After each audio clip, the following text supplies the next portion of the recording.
Когда парализованная девочка впервые вошла в приют, никто не ожидал, что произойдет дальше. Все знали эту немецкую овчарку как агрессивную и опасную, но ее реакция на ребенка заставила всех замереть. Когда парализованная девочка по имени Эмили впервые оказалась в приюте для животных, сотрудники были искренне удивлены ее появлением. Она передвигалась в инвалидной коляске, ее движения оставались скованными и осторожными, а взгляд был тихим и отстраненным, словно направленным внутрь себя. Приют представлял собой шумное место, наполненное лаем собак, звуками закрывающихся дверей и атмосферой непростых судеб.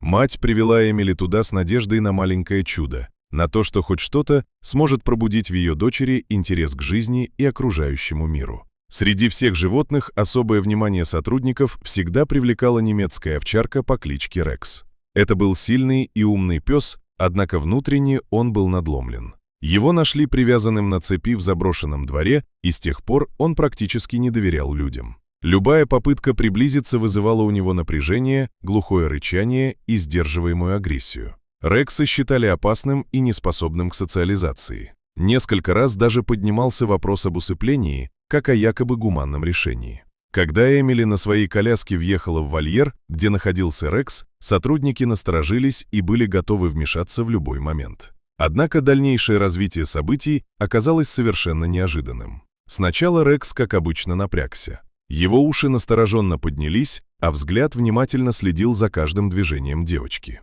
Но затем произошло нечто удивительное. Он медленно опустил голову и сделал шаг вперед. В его поведении не было ни рычания, ни агрессии. Он приближался спокойно, почти осторожно, словно стараясь не напугать. Его нос коснулся руки Эмили. Девочка не отдернула ее. В ответ Рекс лег рядом с ней. Сотрудники приюта не могли поверить своим глазам. Пес, который раньше никого к себе не подпускал и избегал даже прямого взгляда, внезапно сам проявил доверие к парализованной девочке. Он лежал возле ее коляски, тихо вздыхая, словно в этом хрупком ребенке узнал что-то близкое себе. Возможно, такую же боль, утрату свободы и стремление быть понятым. С этого момента Эмили стала приходить в приют каждый день. Между ней и Рексом возникла особая связь, глубокая и искренняя, которую трудно объяснить словами. Пес не подпускал к девочке посторонних без явного разрешения, постоянно находился рядом с ней и словно оберегал ее. Он стал ее тенью, а она — его способом взаимодействия с миром. Через несколько недель Рекса официально передали под опеку семьи Эмили. Он стал для нее не просто другом, а важной частью ее восстановления. Врачи начали замечать изменения в состоянии девочки. Ее мышцы постепенно активизировались, движения становились увереннее, руки крепче. Эмили начала чаще улыбаться и проявлять интерес к жизни.